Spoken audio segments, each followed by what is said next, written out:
A young man with black hair stood and pondered what would happen if he could start over in the face of a hopeless situation. What choices would he make and how would his life turn out? The young man stood in the barn with a large knife, and at his feet lay a blindfolded cow, perhaps to prevent her from seeing her fate prematurely. It was unclear why the young man decided to take this step when he loved his cows so much. A man and an elderly woman stood watching, discussing the incomprehensible thoughts running through the boy's mind. Did they really want to slaughter their own cows? What a waste, considering how much the young man cherished them.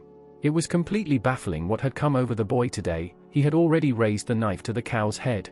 He seemed to have gone mad, holding the knife above with a calm and resolute face, ready to strike. But something stopped him. The girl flicked her lighter and lit a cigarette, which began to smolder slowly, filling her lungs with the smoke of tobacco. The young man turned around and glared at her angrily, as if she were the main problem and the cause of all his troubles. And the cause of his troubles turned out to be a beautiful girl in a lovely blue miniskirt and a black top that barely covered her shoulders, revealing the sexy straps of her black bra.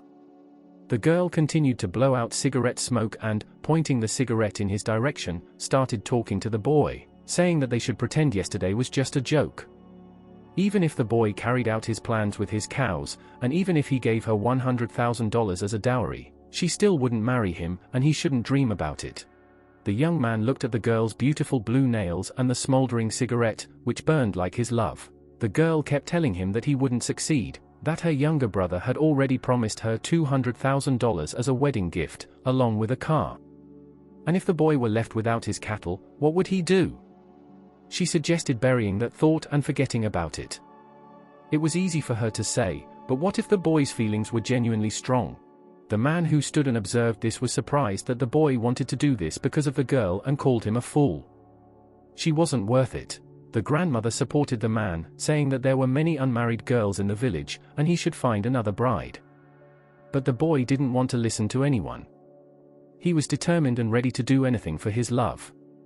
He turned to the people and asked if they were finished gossiping, and if so, they should leave and not waste his time. The girl flicked her cigarette and ostentatiously began to walk away, telling the boy that she wanted to help make things better. But he didn't appreciate her kindness at all. The young man turned around to savor her beauty once more, watching as the girl distanced herself, while a man and a woman approached him, apparently to talk. Someone called out to our hero, and he turned eagerly, not expecting to see the person who called him. It was his parents who called out to him, and they were not impressed with what he was about to do. His father told him that if he had problems, he should talk about them, and his mother begged him to put down the knife and not do anything foolish. The young man's hands relaxed and dropped, and he seemed to realize the foolishness he would have committed if it weren't for his parents. They were able to calm him down, and perhaps the pain would fade away for a while. The young man approached his parents, hugged them tightly, and expressed how happy and relieved he was that they were alive and well. Well, it seemed that even the parents themselves didn't understand what danger they had been in. A fat, bald man watched this scene with a malicious grin, asking the family if he had accidentally stumbled upon a TV show. No one paid him any attention, and the young man, with a confident face, began to assure his parents that this time he would definitely protect them from anything. He started shouting for the whole street to hear that no harm would come to his parents, and he would also protect his older brother and sister. Mom was extremely worried about her son, not understanding what was happening to him. She looked at him with teary eyes and tried to figure out how she could help her son. Father's face was completely covered in sweat from anxiety, and he wiped it with a white towel he had on his shoulders. He didn't understand what harm his son was talking about or what was threatening them. The son lowered his head to the ground and began to convince his parents that he hadn't gone crazy, and that they needed to deal with those cows to prevent any harm. What kind of harm was supposed to happen? What was the reason behind his actions? He couldn't explain. He looked at his parents and asked them to trust him for once in their lives and do as he asked, if they truly loved and respected him. The parents looked at each other and understood each other without words. Father approached his son, exhaling nervously, while the mother raised her hand and started saying something to her son. Father bent down to the ground and picked up a knife, saying, "I don't know what you have in mind, son."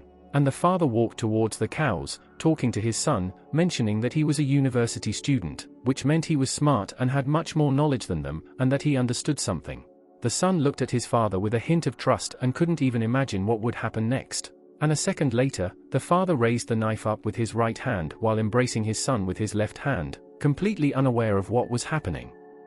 After all, the father had never acted so strangely before, nor had he ever supported his son to this extent in his endeavors. The woman let out a heavy sigh and watched as her son and husband walked away. She realized that she couldn't do anything about it, and they would do as they saw fit. That very grandmother who had tried to reason with the young man spoke to the mother of the family, urging her to enlighten her family since the father and son couldn't go crazy together. The mother glared at the old woman and told her that she was the one who had gone mad and shouldn't meddle in her family's affairs. The family reunited, and the mother also decided to support her husband and son, disregarding public opinion. It was the right and sensible decision. People continued to discuss the family behind their backs. Apparently, they had no problems of their own and were mostly interested in the problems of this family. They were very eager to know why this family had gone mad and understood the girl who had left the boy. After all, who would want a lunatic as their husband? The boy unlocked his phone screen and saw that it was already 17 minutes past 3, which didn't please him. He realized that time was running out. He looked at the cows in the pens, already understanding their fate, and told himself that he had less than 4 hours left, and he needed to hurry. The boy raised his hand and loudly shouted that he needed 3 people to help him slaughter the cows. He hoped for a prompt response. The people he called out to didn't pay attention, but as soon as he mentioned money, their eyes lit up. They were ready to do anything for money. They started running towards the boy, tripping over each other and boasting about who was better. Each of them wanted to earn money and show that they were superior. 2 boys stood out in particular, one with white hair who claimed to be strong and capable, and another with dark hair who assured our hero that he was the best choice. That our hero didn't care who would help him, the main thing was to get the mission done quickly and without any trouble. He pondered for a moment and raised a finger to make his choice. He chose those very impulsive boys. They looked at each other, and a spark of rivalry ignited between them. And the chubby boy standing behind them, who hadn't drawn much attention, was also given a chance to earn some money. Nervously twirling the phone in his hand, our hero watched as his parents and the 3 boys who wanted to earn money dealt with the first cow. He felt sorry for the animal, of course, but time was ticking, and he had no other choice. He took the phone and pressed a peculiar button. His fingers trembled with excitement, causing him to barely hit the screen. It turned out that someone had called him or he had called someone, but it was somewhat unclear. He was asked if he could sell everything for cash, to which our hero replied affirmatively, saying that it was very urgent, and if the buyer was genuinely interested, he could sell everything at half price. He mentioned that if they took everything at once, he could give them an additional discount. Apparently, he was in a dire situation since he almost begged the person to buy something from him.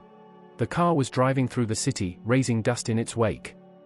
In the trunk, there was a bundle wrapped in blue fabric and tied with ropes to prevent it from falling apart.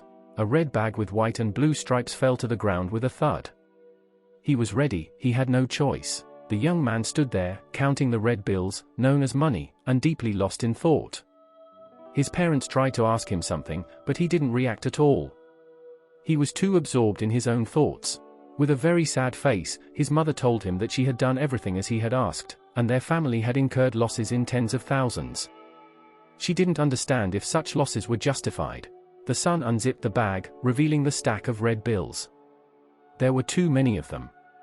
He ran his fingers through them, assuring his father and mother that the risk was justified and they would soon understand everything.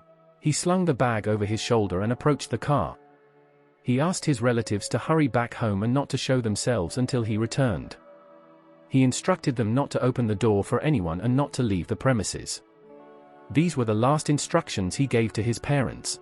His parents looked at him, tears welling up in their eyes. They believed in their son wholeheartedly, but they couldn't even imagine what he had planned. Their worry had no bounds. The mother remained silent, while the father told his son that he had never been wrong before and that he would succeed no matter what. The young man opened the car door and threw the bag full of money inside.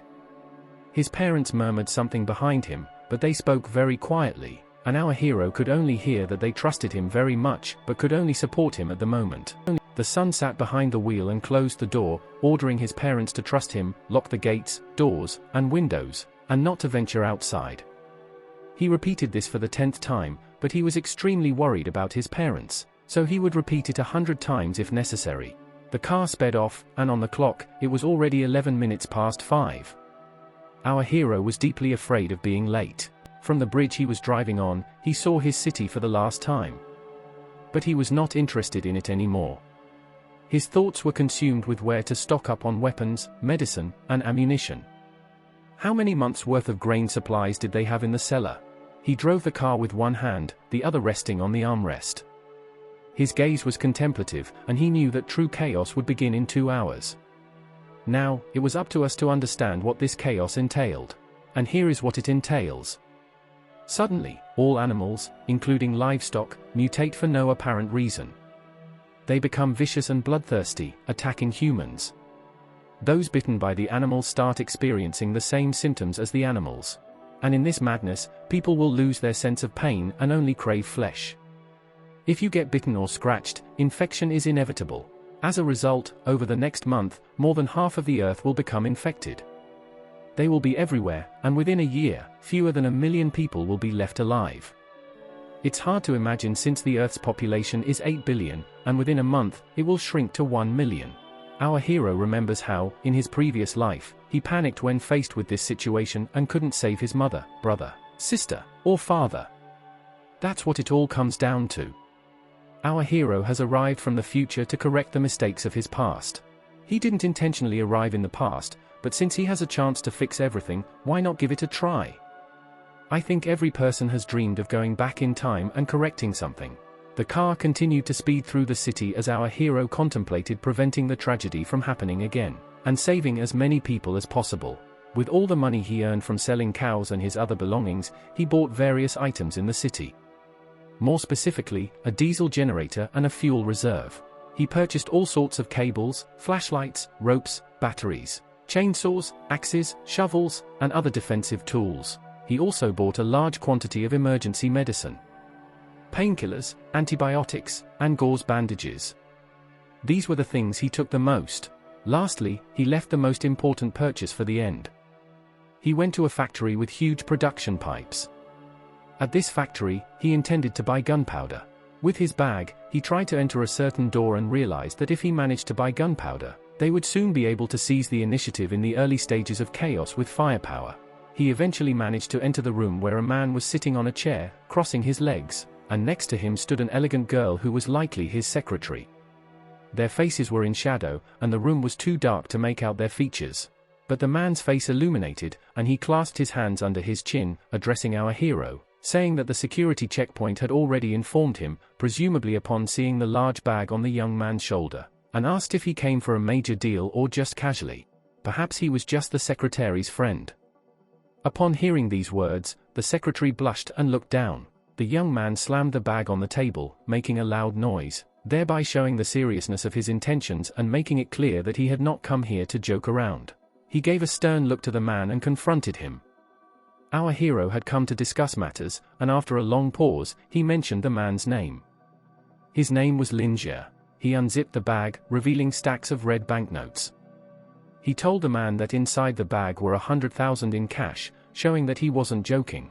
The man looked at him with an unsatisfied gaze, even with a gaze full of contempt, and questioned the young man again if there really were 100,000 there. Apparently, he found it hard to believe that someone could have such an amount of money. He turned to the secretary, who was already restless, and asked her if she had said anything before. What she said, to whom, and why she said it, he didn't specify. The man burst into laughter. His eyes rolled back, and his mouth unnaturally widened. He laughed at our hero, calling him too naive and amusing. In a moment, his face changed, and he grinned maliciously, exposing all 32 of his teeth. He said that Li Qin had mentioned that she wanted a ransom of 100,000, and did the boy really manage to gather the entire amount? The girl called the man sir and said that everything wasn't as he understood. She stated that she had absolutely nothing to do with the young man. Well, our hero shattered all the girl's rosy dreams that she meant something to someone. After a pause, he pointed at the bag of money and told the man that he was giving him the money to buy black powder. The man clasped his hands together, forming a little house. Apparently, it was his favorite hand position. He asked the boy if he was really joking with him. The man said that they had a serious production, and he wouldn't push his product in the wrong direction. After all, it could cost him his life as well as his career. Our hero knew the sore spot he could press. He said that he didn't know about illegal trading, but he knew that in December of last year, A girl in a blue dress died at a forest factory owned by the man. And perhaps she could shed some light on what was going on. The man understood that the boy knew a lot and that he had two options. Either do as he requested or quietly eliminate him. The young man handed over the money and said he would buy the gunpowder. After all, they both had their cards up their sleeves, and it was best not to create a commotion. The man looked at the boy and realized he had no choice. He called for his secretary and asked her if he remembered correctly that they hadn't yet approved the quarterly report. The girl stood there, not understanding what was happening. An economic crime was taking place. The man mentioned that the weather promised to be humid, and who knows what could happen with the gunpowder. He wanted to write off the gunpowder and give it to the boy. That's what he ordered the secretary to do. The girl had no right to refuse and agreed to carry out her boss's orders. Fear filled her mind, the fear that now illegal gunpowder trading was tied to her. Our hero stood confidently, not even turning to look at his beloved as she exited the office. Apparently, she was the least of his worries at the moment. The boy looked at the man and said that Uncle Lee had taken good care of his family and that they were very grateful. The boy said that if anyone was in trouble now, he would definitely help them and made a promise. The girl watched the unfolding events with a sad gaze and couldn't leave the office. I didn't understand her behavior at all, but every woman has her own quirks. Our hero reached out towards the man, who was ready to sell him the gunpowder, seemingly expecting a firm handshake as they bid farewell. But from the man sitting on the chair, with his legs crossed, there was absolutely no response. He had no intention of showing respect to the foolish boy. He simply sat there, lost in thought about something interesting. His eyes glowed with a devilish red color, and his wide smile revealed his devilish grin. He had something in mind, but we would soon find out what it was. There was a very strong wind, and the trees swayed, risking breaking. Our hero's car pulled up to the door of a house, and its trunk was full of various things. The hero stepped out of the car, closing the door, realizing that he had arrived just in time. There was half an hour left until the end began, and for now, it was quiet. He slammed the door loudly and started calling for his parents, hoping that they were okay.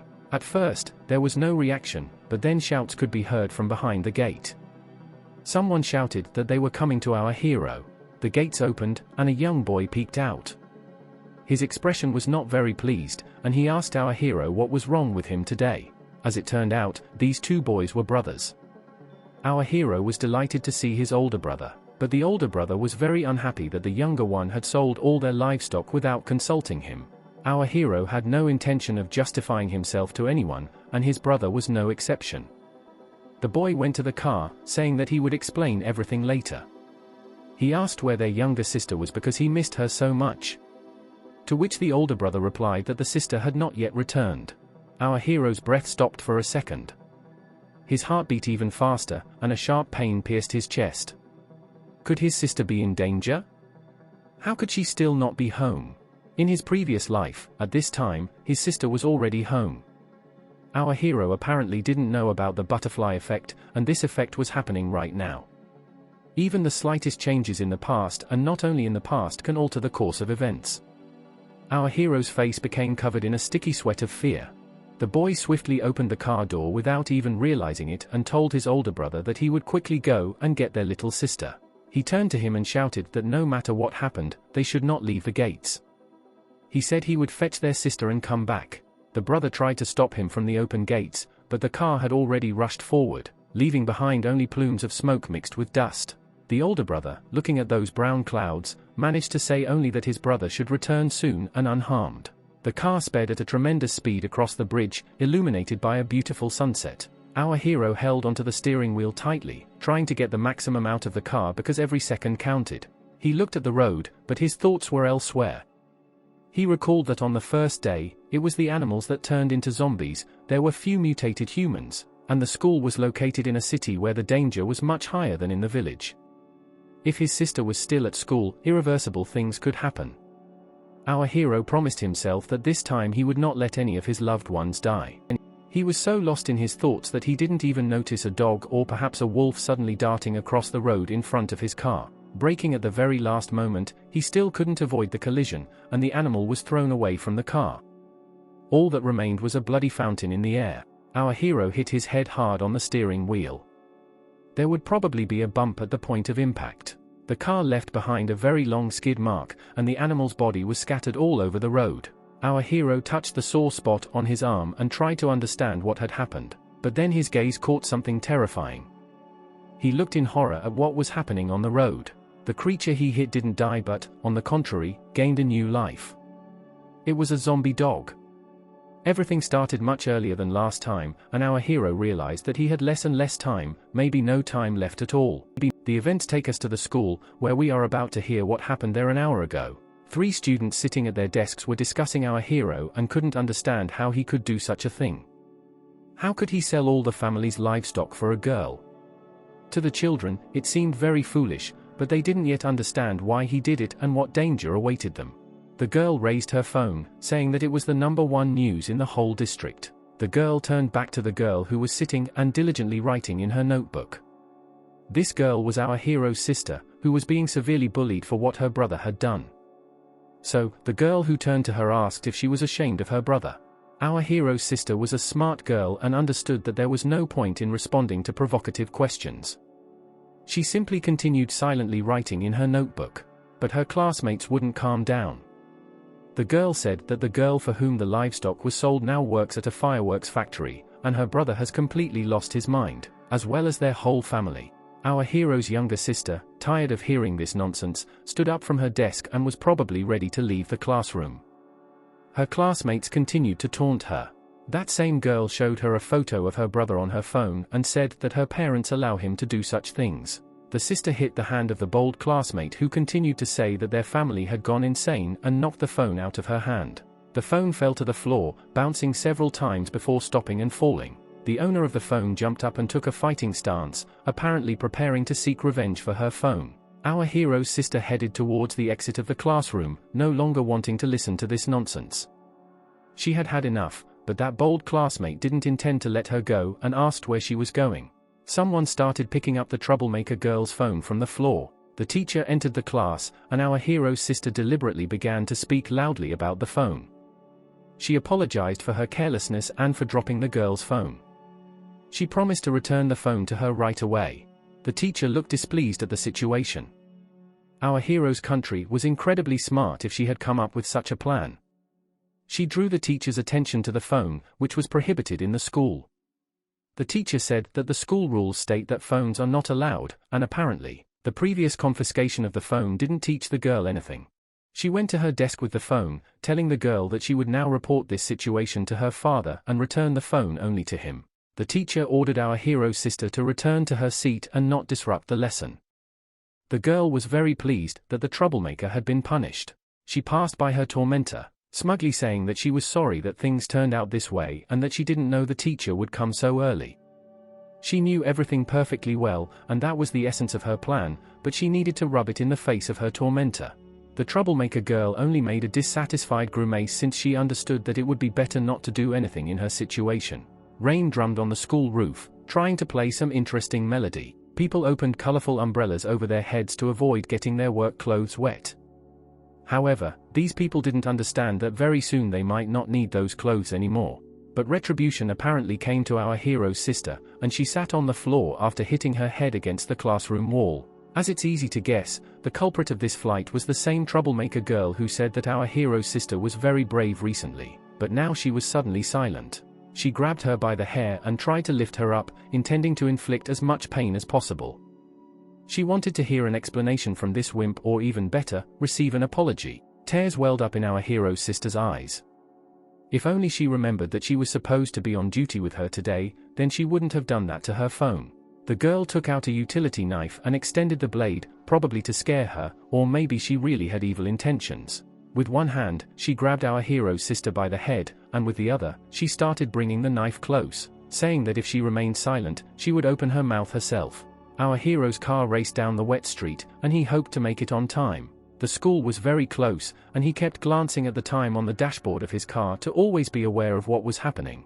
At one moment, behind the wet windshield, he saw something that made him horrified and stunned. People were rushing out of the school, pleading with everyone still inside or near the school to leave quickly and save their lives. Inside the classroom, a utility knife fell to the floor with a distinctive sound, next to a pool of blood. Our hero's sister had a satisfied look in her eyes, and her face was stained with blood. Her tormentor sat on the floor, covering her mouth with her hand. Blood was flowing out, which could stain her pristine white shirt. Apparently, there was so much blood that the girl choked on it and started spitting it out on the floor. Our hero's sister watched her without an ounce of pity or remorse.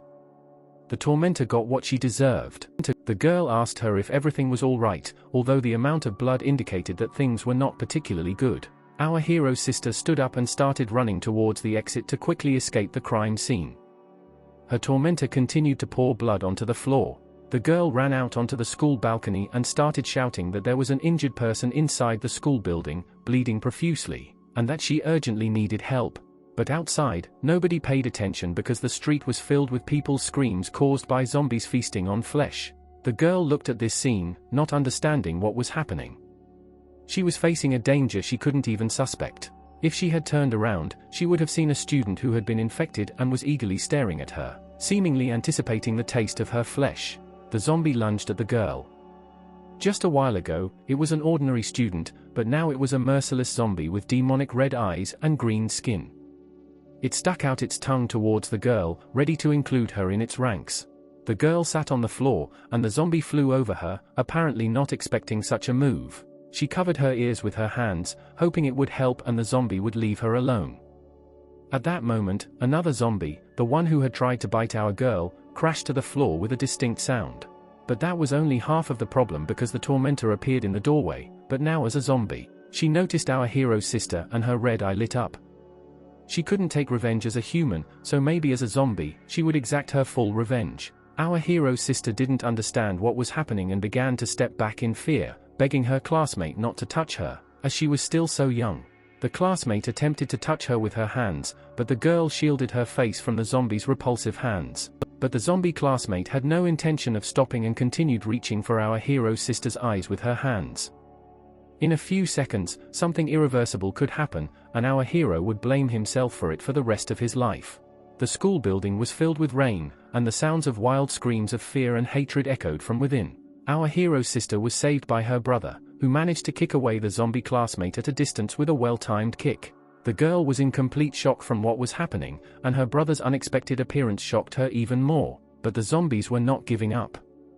They were gathering strength for a new attack. Our hero tightly gripped a machete in his hand, offering the zombies a peaceful retreat or a dismemberment. The zombies chose the second option, and one of them headed towards our heroes. As promised, its head ended up separate from its body. With a swift motion of his hand, or more precisely, the machete, our hero severed its head. The brother looked at his sister with a gaze full of love and understanding. He knew he had made it in time.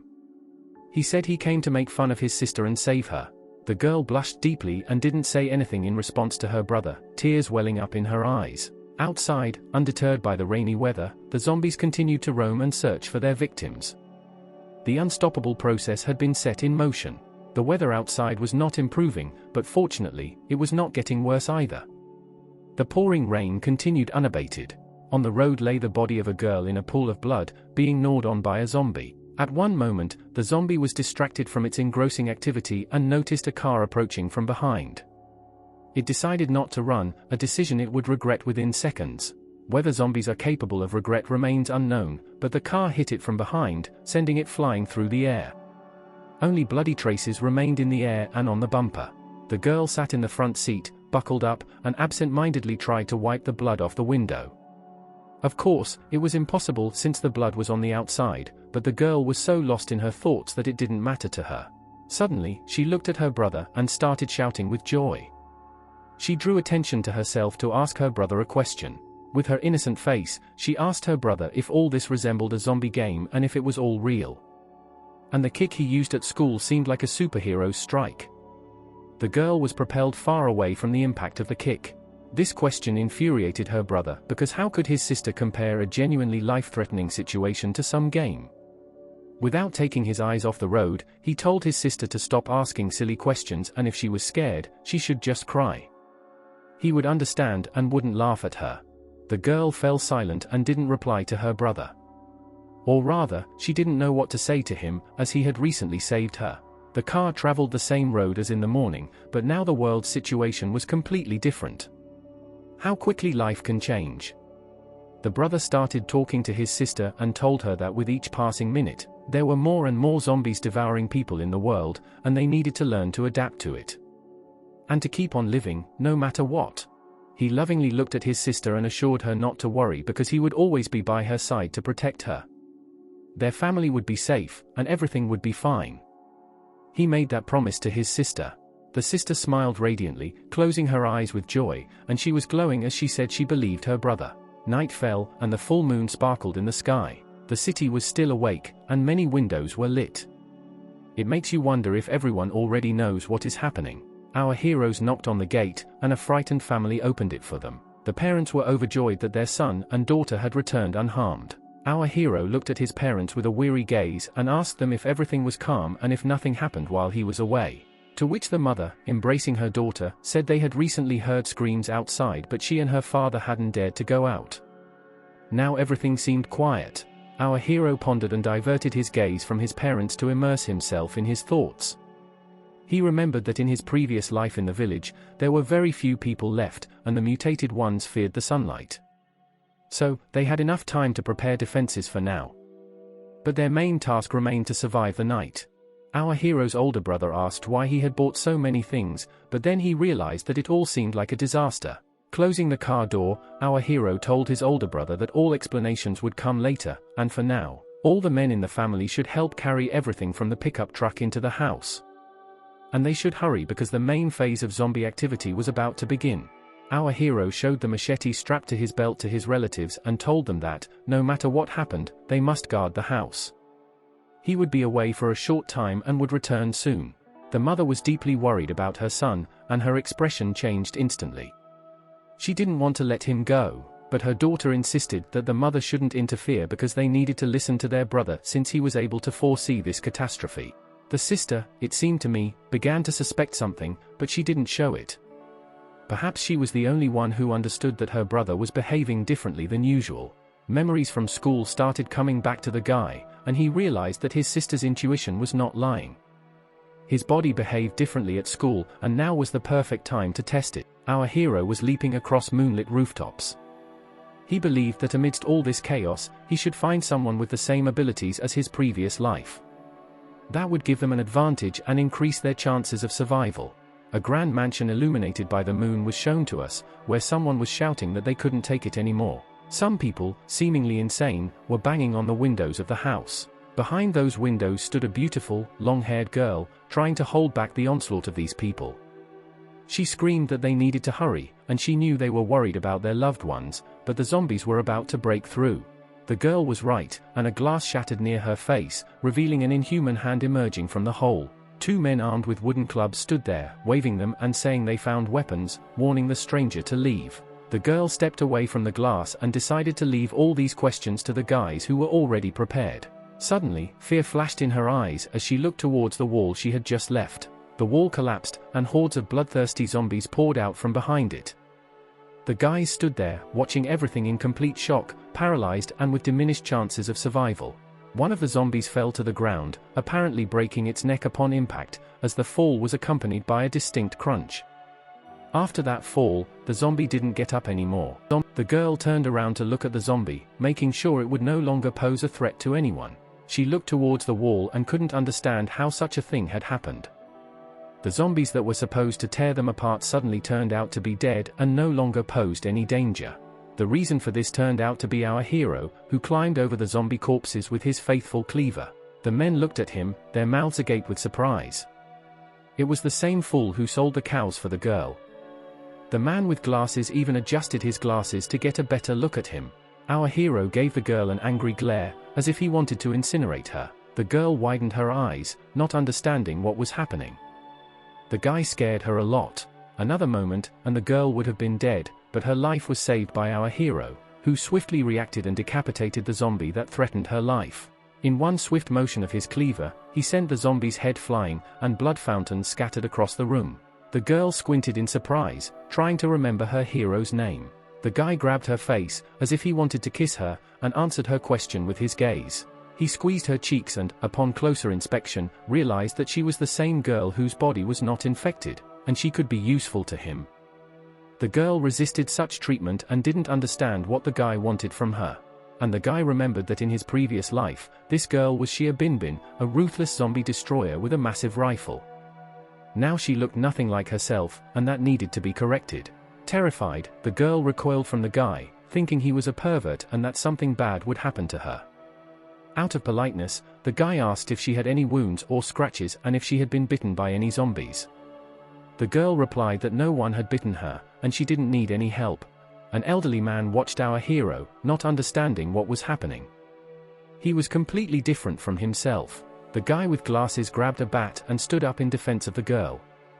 He told our hero that if he had any grievances, they could discuss them, but resorting to violence, especially against women, was unnecessary. The guy stood up and closed his eyes thoughtfully, saying that he had killed Uncle Enyu and Brother Huan. Well, as he explained, he didn't kill them, after all, he killed zombies. It's hard to believe and hard to understand, but they were no longer human, they had all turned into zombies. If zombie blood gets into your bloodstream, you'll immediately become like them, with no chance of a cure. The guy in glasses began yelling at our hero and telling him not to mess with their heads because zombies don't exist, and it's something from comics. The man in glasses noticed a body lying in a pool of blood and said that our hero had just killed Zhong. His granddaughter didn't come back from school today, and his wife isn't responding. Could they all be? Before finishing his sentence, the man fell silent. All the men in the building looked at each other, and the eldest among them suggested calling the police. Our hero said that there's no point in calling the police if they won't be able to help. Moreover, most likely many policemen have already turned into zombies. Suddenly, someone clapped loudly and asked everyone to pay attention to him. It was the gunpowder seller with his signature hand gesture. He talked about not trusting a killer. He stood among the crowd, with his loyal secretary standing behind him. He said that this boy has taken a dozen lives and now claims that the police won't help. All the people began raising their hands, chanting that he needs to be caught and that he's a murderer who should be punished. Our hero stood in shock, watching all of this, realizing that he couldn't overcome such a large number of people, and if they wanted to capture him, they would definitely succeed. The gunpowder seller stood there, telling our hero that he wouldn't be able to explain the existence of zombies and justify his actions. The townspeople chanted to tie him up, saying that a killer has no place here, and the village authorities will decide for the residents. Well, the girl whom our hero saved tried to stop this chaos. She asked everyone to stop and listen to her. The girl placed her hand on her heart, perhaps to make her words sound sincere. She said that their committee would help everyone, and the criminals wouldn't go unpunished. But the guy with the sash is absolutely right. Angry villagers attacked them, and he had no other choice.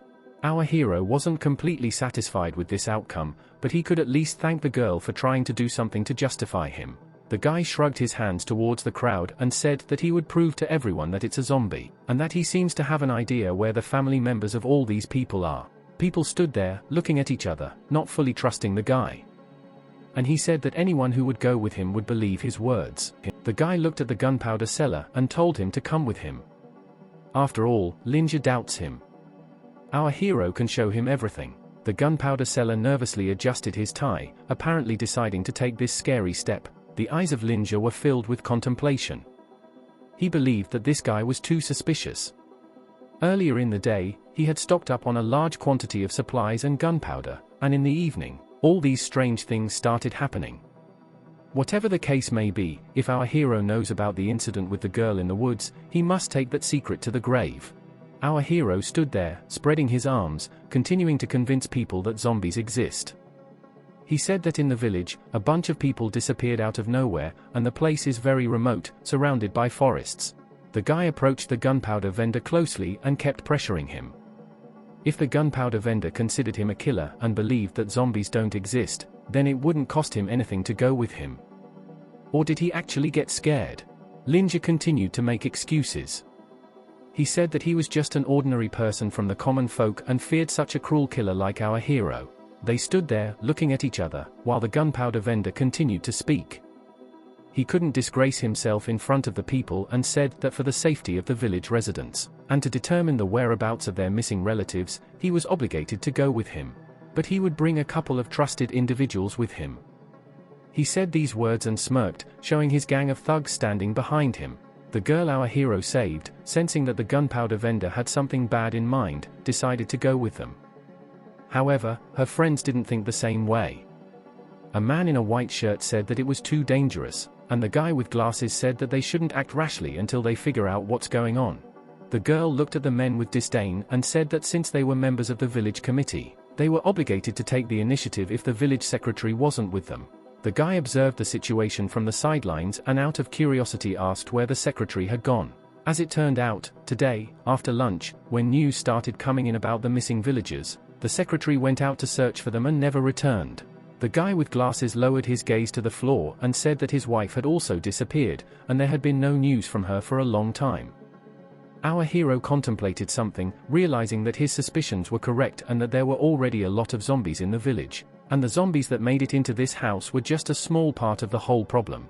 The guy with glasses gathered his courage and said that he would also go with them because they had to fulfill the duties of the secretary in his absence. The man looked at our hero, apparently sensing trust in him, and said that they needed to carefully investigate everything. An elderly man also decided not to stay on the sidelines and said that he would help them. He would provide a place for the people in this building. He suggested using 2 vans at the entrance to reach their destination.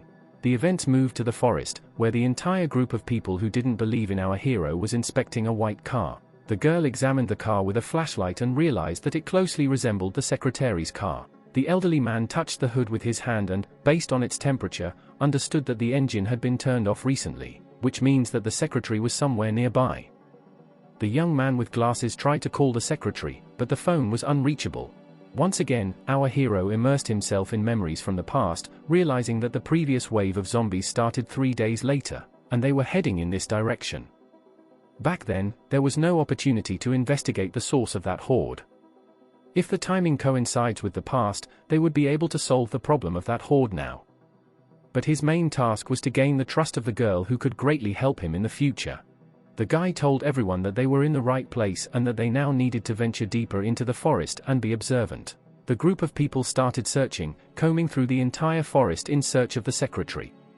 From a bird's-eye view, the flashlights they were using to illuminate the forest were visible. The girl walked ahead, shining her flashlight in front of her. The forest was too dense, and the heroes moved forward for a long time but didn't encounter anyone. Their spirits began to drop, and it affected everyone. Well, not for our hero. He stopped and said that not long ago, there were many people in this forest. He had seen traces on the grass, broken branches, and bloodstains. All of this indicated that zombies had been here very recently. It was a typical zombie movie plot, but this was only the first day of the apocalypse, and everything was happening too fast. There had to be a reason for it. Our hero stood at the entrance of a cave, shining his flashlight deep into it. He stopped the people following him and told them that there was a cave ahead, but it was too dangerous for everyone to enter together. He would go first to check it out, but the gunpowder vendor stopped our hero. He looked at him skeptically and said something very interesting. What if there was a crime scene inside the cave, and our hero wanted to go alone to cover his tracks? A pause fell over the crowd, and everyone stood silently, shining their flashlights into emptiness. Our hero let out a frustrated sigh, expressing his anger at the behavior of the gunpowder vendor. He said that he resembled a cowardly little dog that didn't trust its owner. With a look of hatred and disrespect, our hero stared at the gunpowder vendor and offered him to come along if he wasn't afraid of death. He hoped to see a mountain of corpses inside the cave. Linja understood that the guy wasn't joking, and thoughts began to creep into his mind that the guy really intended to kill him. It only made things more interesting and intrigued him. The gunpowder vendor looked at our hero within the walls of the cave, genuinely curious about what this cave concealed and how our hero was connected to it. Just a few minutes passed when a zombie hand protruded from the cave. A zombie girl in a ballet dress moved towards the people standing at the entrance of the cave. The guy with glasses looked at her and recognized his wife, although she was no longer the same. The girl approached the guy with glasses, and he, in turn, pushed the baseball bat back to tightly embrace his wife. He asked her how she ended up there and told her how he had been trying to reach her for half a day and was very worried. Our hero shouted at him not to approach her, let alone touch her. Well, it was too late, and the wife of the guy with glasses had already opened her lifeless mouth and was ready to devour him. Our hero, as always, reacted lightning fast, and instead of his husband's neck, the zombie wife bit into his blade. Our hero told the man that his wife would never be the same again and that he'd better stay away from her. In front of the guy with glasses eyes, our hero destroyed his wife. There was nothing else he could do. How could he explain this to a loving husband? The man with glasses looked at all of this, and tears welled up in his eyes. The person he loved so much lay on the ground lifeless. His life had ended now. The shock passed, and the man called our hero a ruthless killer and begged him to return his wife. Well, he didn't understand that this killing was done for the better. Everyone looked at the grieving husband and sympathized with him. No one would want to feel what he was feeling right now.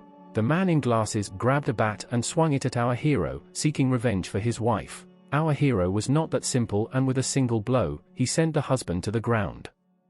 How could he not understand that his wife was a zombie and there was no other choice? The man lost his glasses and lay on the ground, listening to our hero's words about how it's normal to get angry, feel hurt, and have regrets. No matter how he felt, it didn't change the fact that the woman had become a zombie and our hero had to kill her. Blood dripped from our hero's machete, and with each passing second, the chances of many people surviving grew slimmer. Our hero could only hope that those who were still alive had not perished. The man in glasses refused to back down and, striking the ground with his hand, said that our hero was talking nonsense and such a thing couldn't happen. His wife was his loved one, and she couldn't become a zombie. Our hero would have spoken to him differently if the man in glasses had killed his loved one before his eyes. Memories resurfaced in our hero's mind. His family lay on the ground in a pool of blood. It was the most terrifying memory of his life. He asked the man in glasses what he had just said, but not hearing a response, he turned away. He grabbed the man by the throat, lifting him into the air, apparently wanting to strangle him or simply teach him a lesson. He asked the man if he had been too polite with him and perhaps he should be tougher. Our hero himself expressed a desire to take them there to dispel doubts and even save the man's life, and now he was receiving such gratitude from him. It irritated him greatly. The man hanging in the air began to suffocate. Our hero told everyone that anyone who dared to harm his family, even with a finger, would be immediately killed. Friends of the man in glasses rushed to his aid, telling our hero to let him go. The gunpowder seller started telling everyone that he was right and that our hero was indeed a ruthless killer, and there were no zombies. But suddenly, our hero's brother jumped towards him and tried to save the man from the hands of his own kin. He ordered his younger brother, with cries, to calm down and be gentler. The older brother was not left with any options, so he forcefully hit his brother's head with his own.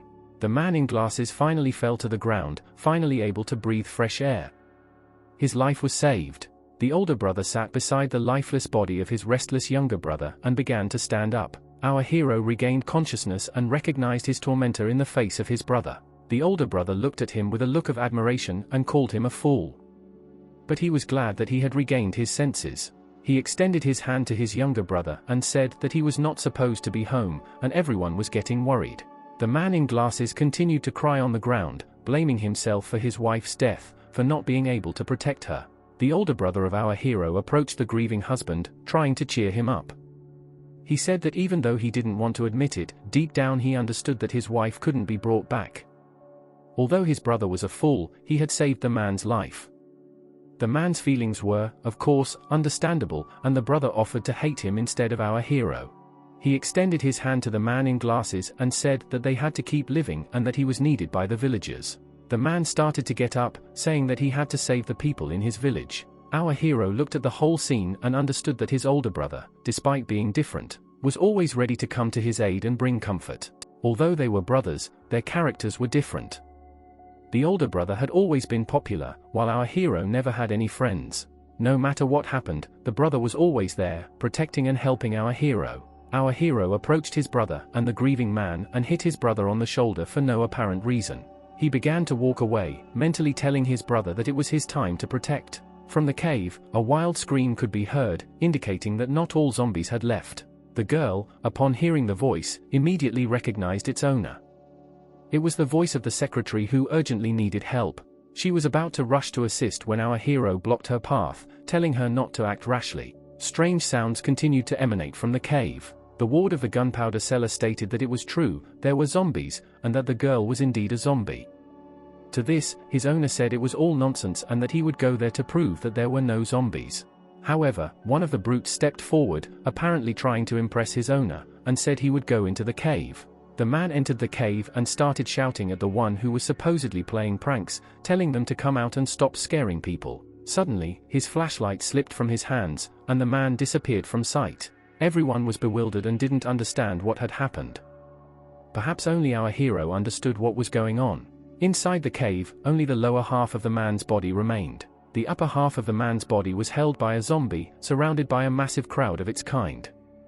Those who didn't believe our hero could now see with their own eyes that he was right. The zombie stood and held the upper part of the minion's body by the head. It was a very terrifying sight. Nobody wanted to look at it. After a couple of seconds, the zombie threw the upper part of the body onto the street, and everyone present there was very frightened. The gunpowder seller didn't understand what was happening, and fear appeared on his face. Nobody understood what was happening, and the zombies, in the meantime, rushed towards the people. Our hero looked at the crowd of zombies and couldn't understand why there were so many of them. He thought there would be fewer, and he already wanted to run away. But he realized that his brother and the girl who mattered to him would stay here. Running away was not an option. He shielded the girl and told her to stand behind him because it was the safest thing she could do right now. Someone grabbed him from behind by the shoulder. It was his brother, who frightened our hero greatly. The two brothers scattered the zombies in different directions, helping each other and complementing each other very well. The older brother looked at our hero and was deeply hurt that he wanted to take all the glory of victory for himself. Real brothers don't do that, real brothers always share. The zombies began to rise from the ground to continue fighting and destroy the human race. Our hero's brother was very unhappy that even after his attacks, the zombies could still stand up. He didn't understand their weaknesses and how to defeat them. Our hero looked at his older brother and reminded him that the weak spot of the zombies was their brain, as well as sunlight. The older brother completely lost his grip and forgot such elementary things. The two brothers stood side by side, with the girl standing between them. The older brother said that he would definitely have enough strength to defeat the zombies, and he didn't need any special methods to defeat them. Our hero said that in that case, they would act in an old-fashioned way. The girl looked at the two brave guys with astonishment, as they decided to destroy the horde of zombies with their bare hands, without anyone's help. The two brothers stood and discussed the plan of action.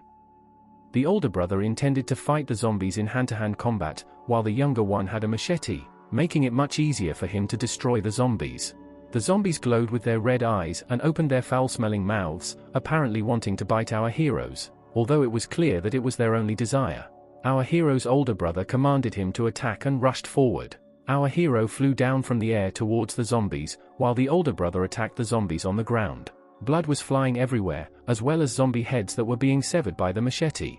The zombies seemed as if they were not going to give up and wanted to continue fighting, expressing it with their angry growls. But the older brother of our hero stopped that growl. Our hero landed on the ground, and his brother, leaning on his back with his hands, made a very cunning and elaborate strike that the zombies 100% did not expect and were defeated by. From the cave, more and more zombies were flying towards our heroes. They seemed endless and would never stop. Our heroes were ready to fight and would not retreat until they destroyed every single zombie. Our hero, with a knife in hand, commanded everyone to gather together and shine flashlights in the zombies' faces. And if the zombies got closer, they were to hit them on the heads. But most importantly, they must not let the zombies bite them because a person immediately turns into a zombie after that. On another clearing, an elderly man and a man in glasses stood next to three corpses and were talking. The man in glasses said that the two of them barely had enough strength to kill one, while the brothers were annihilating them in whole hordes. The man couldn't understand how they managed to do that. The elderly man said that these two had been studying martial arts since childhood, and even professional fighters couldn't defeat them, let alone a bunch of dead creatures. The man in glasses agreed with him and said that he never wanted to kill our hero and now realized his mistake, wanting to apologize to him. Together with his brother, our hero destroyed a lot of zombies and stood on their corpses. The older brother spoke to his brother about how amazed he was at the amount of strength his brother had gained. Our hero said, "Maybe I can arrange a masterclass specifically for my older brother." Our hero turned around and looked at the girl who was very scared of everything that was happening. He reassured her and said that everything was fine. The girl believed him. She stood among the two brothers and nervously exhaled, grateful to them for what they had done for her. The older brother said that there was no need to thank him because it was his younger brother who constantly protected her.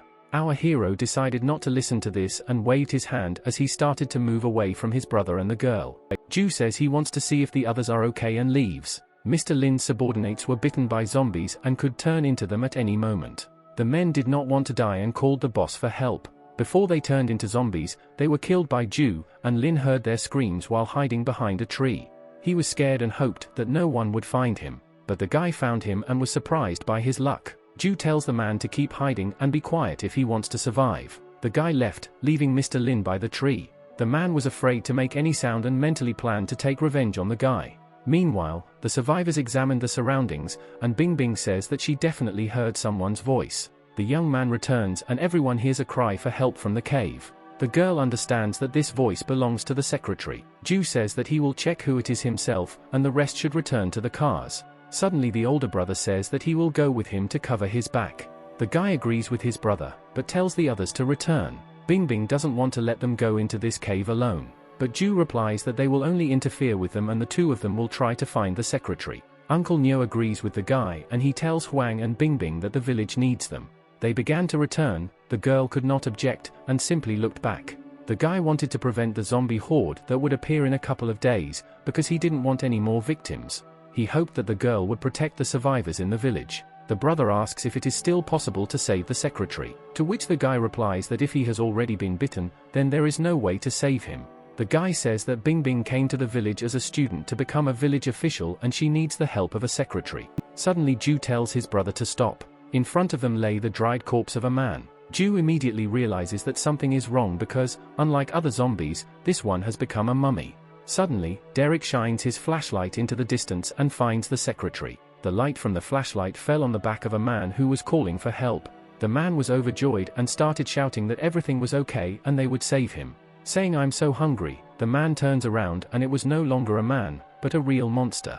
The guy pushes his brother away from the tentacles. He realizes that the zombie is too fast and they won't be able to escape. Then he takes out a knife and makes a split-second decision that he needs to attack. The zombie continues to call for help and shout that he is hungry. Ju dodged the tentacles and came within striking distance of the knife.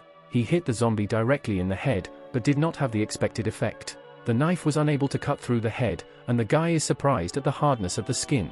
He immediately realizes that this is a mutant zombie in front of him. This monster attacks the guy with its tentacles and he flies back. Ju rolled on the ground from such monstrous force. The zombie wanted to continue the attack, but suddenly a light illuminated him. It was Derek. He knew that bright light was effective against zombies. The guy tells his brother that they need to retreat if they want to live. Miraculously, they got out of the cave and caught their breath. Derek wonders what kind of mutant this was. Ju replies that the mutation is due to infection by animals and in rare cases the combination of two DNAs mutates. He adds that mutants are much stronger than ordinary zombies, and some even have unusual abilities. The guy assumes that the secretary was bitten by one of the bats that was in this cave. The young man says that such zombies are difficult to fight in the dark, but they are afraid of the light and are lucky that the moon is shining brightly today. Derek wonders how long it's been since his little brother became a zombie expert. Ju replies that the books describe exactly the same thing and they need to take equipment to kill this creature tomorrow. Suddenly they hear the sound of cutting air. It was bats flying out of the cave screaming. Perhaps they were flying away from someone and were a sign of the onset of something sinister. They rose like a black cloud in the sky and covered the moonlight. Suddenly, tentacles appeared from the cave, piercing the ground with a roar. It was a mutant zombie who jumped out of the cave at high speed. He attacked Derek with fury, trying to bite. Ju tried to stop the zombie by grabbing it by the tentacle. The guy understood that the zombie was very strong, and to win, he needed a powerful light source. Suddenly, a car appeared from the side from the darkness of the night. The car crashed into a zombie at high speed. Bing Bing was driving and she suffered kickback as she crashed into a tree. Ju wasted no time in finishing off the zombie while it was immobilized. The girl got out of the car, asking if everything was okay with the guys. She was surprised that the zombie turned out to be the secretary. Derek breathed a sigh of relief after defeating the zombie, since it could have killed them both. Looking at their brother, the guy and girl couldn't believe their eyes. The man was careless and was injured by a mutant zombie. He apologizes for this and tells his brother to take care of the family for him. Ju wanted to protect his brother and did not want a repeat of the past. He felt tears on his face. He turned around, looking at the defeated zombie. A mutant zombie could control ordinary zombies, but that was not the most important thing. The most important thing was the zombie core in the back of their heads. Ju tells his brother that this thing can help while there are no symptoms yet. If he eats it now, then there is a chance of turning into a Superman, immune to the zombie virus. But the likelihood that they would not be was greater. Derek used the cannonball without fear, since he had no other choice. Ju says that 2 days will be enough to understand whether the call worked or not. Derek goes into the cave and told them to seal the entrance if he doesn't come out in 2 days. But if he does come out, they shouldn't be too jealous. Finally, a smile appears on the guy's face and he says that he will wait for his return. Unfortunately for them, Lin heard this conversation, hiding behind a tree. The next morning, their small village was calm. Ju Ying appeared in her brother's room and was dressed in a very unusual costume. Ju smiled and said that she looked like a weirdo. The sister says that everyone in the family should be protected, and she made this armor herself. The guy replies that this armor will not help her in any way when attacked by monsters. Walking out into the courtyard, Ju saw his father strengthening the wall. The father hugs a barrel of gunpowder and asks where his son got so much. The next moment, he runs away with her in an unknown direction, and a moment later Ju hears the doorbell. Bing Bing was standing on the threshold and the guy asks what she wants. The girl collected her thoughts and asks the guy to help her. She says she can't contact the local police department and the signal is gone. Ju confirmed her words, and this seemed strange to him, since this had not happened in the past. The girl asks the guy to accompany her to the station, since the lack of communication may be a problem in the future. The guy agreed, and they set off, saying goodbye to his parents. Meanwhile, Derek was sitting alone in a cave and suddenly heard footsteps. Suddenly, some kind of liquid spread across the ground and the guy knew it. The liquid was gasoline, and someone set it on fire. Some time later, Ju and Bing Bing were driving a pickup truck along the highway. And although the girl had no hearing, she tried to sing the song, thereby calming her nerves. The guy smiled because this was truly the Bing Bing he knew in the past. The young man understood that he could not rely only on his past experience, and a lot would also depend on Bing Bing. Gathering his thoughts, he invites the girl to move home with them. The girl is embarrassed and asks why she should live with him. Ju understood that if he told the girl about her future superpowers, she would not believe it. So he says he needs her and he can't let her suffer. The girl blushes and looks at the guy with disbelief. But after a moment, paying attention to the road, they stop. The car could not drive further because the road was blocked. The guy doesn't remember this happening in the past. Due to the road closure, it will be difficult to bring supplies. He sighs and suggests returning to the village first. The girl agrees with him. The guy calculated that the supplies would last for some time, but the lack of signal and the blocked road gave him no rest. He had a bad feeling, which did not disappoint him. Due to punctured tires, the car skidded and became difficult to drive. Having difficulty stopping the car, they got out to look at the problem. Bing Bing is surprised by the sudden appearance of car spikes. Ju tells her to be careful and hide, since these thorns were placed by a man. Lin suddenly appears and says that he is glad to see the guy in good health. The young man asks what he wants. Lin replied that he must avenge his subordinates. Ju says that he is not to blame for their deaths, and since he wants revenge, he must cut up the zombies. But he is too cowardly to go against the zombies. The man pointed a gun at the guy and said he would kill him. The young man was confident in his strength and that the bullet would not harm him. The villain grinned and the sound of the trigger being pulled was heard in the silence. The bullet instantly fired and whistled past the guy, and at the same moment Ju heard a scream behind him. In fact, Lin was not aiming at him, but at Bing Bing. He did not expect such meanness and became angry with the man. Lin laughed and said that to deal with the guy he would start with the people around him. He also adds that he heard about his brother's infection and decided to help him, since he knew that Ju could not cope on his own and therefore blew up that cave. The guy, hearing this, ran furiously towards the enemy. Bing Bing shouted at him to stop and think about it. Lin was glad that his provocation worked, as he had been waiting for this moment. Suddenly, a huge wolf appeared from the forest, looking at the man with hunger in his eyes. Like a flash of lightning, he attacked him and bit off his hand. The guy was surprised by the sudden appearance of a rank 2 zombie wolf. Meanwhile, Ju Ying was bored and waited for her brother and Bing Bing to return. The next moment, she sees Uncle Huang and Uncle Nu outside. The girl tells them that her brother left and asks them what happened. They tell her that she should look at the mountain in the distance. At first the girl didn't understand what was going on. She took the phone to look at it in more detail. She was amazed by what she saw. A horde of zombies was approaching from the mountain. Lin wallowed in his own blood and was glad that he would not die alone today. After the first catch, the monster attacked the guy. Ju wasted no time and calmly stabbed him with the knife. Luckily it was light and the zombie wolf was not that strong. Therefore, the wolf must die, otherwise when night comes they will all die. At that moment, a strange noise began to be heard from the forest. Looking to where it was coming from, he saw a horde of zombies quickly approaching. Ju thought that since they had killed the secretary's summoner, the horde should not have appeared. But suddenly he realized that the source of the virus was not the secretary, but bats. By this point, the zombie wolf had recovered and was ready for the second round. The wolf hit the ground with his paw, and the guy was thrown into the air from such a powerful blow. Paying attention to the wound he had previously inflicted, the guy realized that the wolf could regenerate. Ju had big problems, he needed to somehow defeat this monster. Meanwhile, in the very cave in which the explosion occurred, the stones that blocked the passage flew out at high speed, from some unknown force. After a short moment, the girl could not believe her eyes, she was very scared. The zombie wolf was victorious and was ready to eat the young man alive. But suddenly the guy felt a sharp surge of strength in his body. He was pleasantly surprised to feel that power again. Having gained strength, the guy became very strong, he hit the wolf with his fist. He flew away from the large impulse. The guy in the blink of an eye found himself next to the wolf and was ready to strike. The next moment, he blasted the wolf with his incredible strength. The girl, looking at this, unconsciously called the guy by name. Bing Bing was surprised at how strong the young man was. She had a feeling that Ju could get out of any situation. Ju suddenly awakened his super strength, but he didn't remember anyone doing the same without activating the zombie core in the past. But he suddenly came to his senses and told the girl to get up, since they did not have time to rest. Zombies were approaching from all sides, and it was not safe here. The guy said that he would carry the girl on his back because she was wounded and she should hold on tight. The next moment, they were running away from the zombies and heading to the safe zone. By evening, they could already see the village in the distance. Looking back, they realized that they had brought a tail with them, and it would be difficult to kill all the zombies. Suddenly there was an explosion and many zombies were killed and loud music could be heard afterwards. Their father and younger sister came to their aid. After some time, the car was speeding along the highway, and Ju Ying threw explosive bottles out of the window. The next second everything lit up with a bright flame. Ju Ying was delighted with the emotions she received. Ju found a first aid kit and wanted to take gauze, bandages and iodine to take care of Bing Bing. But suddenly the sister gets ahead of her brother and says that you shouldn't touch the girl's feet so brazenly. Only if they have a closer relationship, so she will take care of Bing Bing herself. The young man asks his father where he got the explosives from. The man replies that he made it himself, since in his youth he was obsessed with its creation and even worked as a specialist in mine explosions.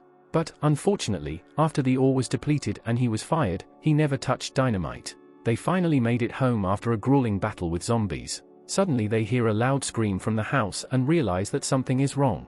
They couldn't open the door because it was locked, so Ju simply kicked it down with force. In front of them they saw a woman and a zombie. The situation did not seem dangerous. On the contrary, everyone was speechless at the suddenly presented picture.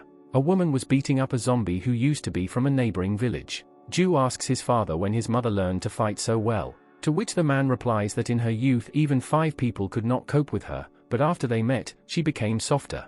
After some time, the woman noticed the guests and greeted them. But they had no time to talk, as more and more zombies appeared. Uncle Huang and Uncle Enyu warned everyone that a huge crowd of zombies was approaching from the west. Hearing this, the guy got angry and he was ready to fight. In his previous life, his entire family suffered due to a sudden zombie attack. But now everyone is ready and will not leave these creatures even a chance to win. The guy was sure that they would definitely survive, because he did not fight alone and all his relatives were nearby. The zombies were infecting more people and were going to lay siege to their home. Ju was sure that someone was controlling these creatures. Looking up, he saw the figure of a man standing alone in the distance. This figure was none other than Lin. He was somehow able to survive. The battle dragged on, but the zombies did not decrease, they continued to attack their house. They had already used up all the explosives and the situation was getting more complicated.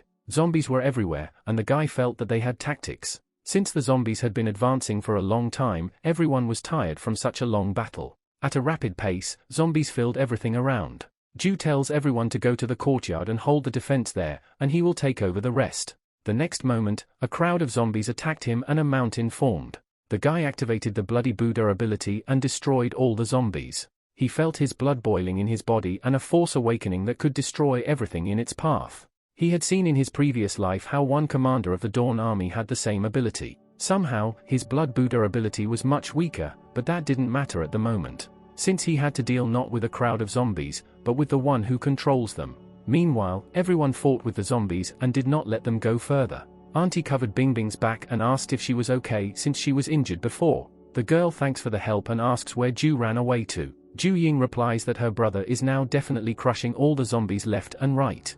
She adds that there is no need to worry as her brother is safe and unharmed. Turning back, she saw a destroyed wall and a lying man. The lying person was Ju. He shouted to everyone not to come near and to run away from here as quickly as possible. The one who sent him flying and forced him to break through the wall was a huge zombie bear. The guy did not want to give up. He knew that he had to fight to the end. Ju could not allow that situation to happen again. He had to protect those he cared about. The young man stood up. He wanted more power. A strong wind blew. Everyone was worried about the guy. Ju went on the offensive with renewed vigor. He wanted to win as quickly as possible. But suddenly Derek appears. He stops the bear's huge paw with one hand. The guy adds that it took him time far away in the mountains to get used to this power. Derek decided to show his younger brother how to use such power.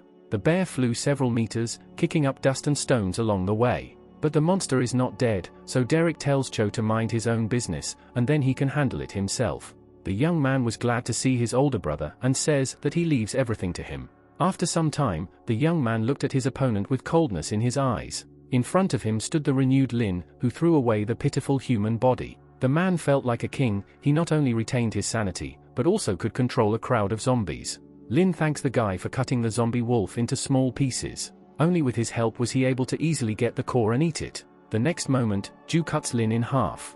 The guy says that he is too talkative for a coward and he is tired of listening to his monologues. The young man is indignant at Lin's pride in calling himself king. Ju thought that the pressure of the zombies on the family should lessen, since there was no one left to control them. But suddenly he heard laughter behind him. The man was not dead yet. Lin says that a measly knife cannot kill him.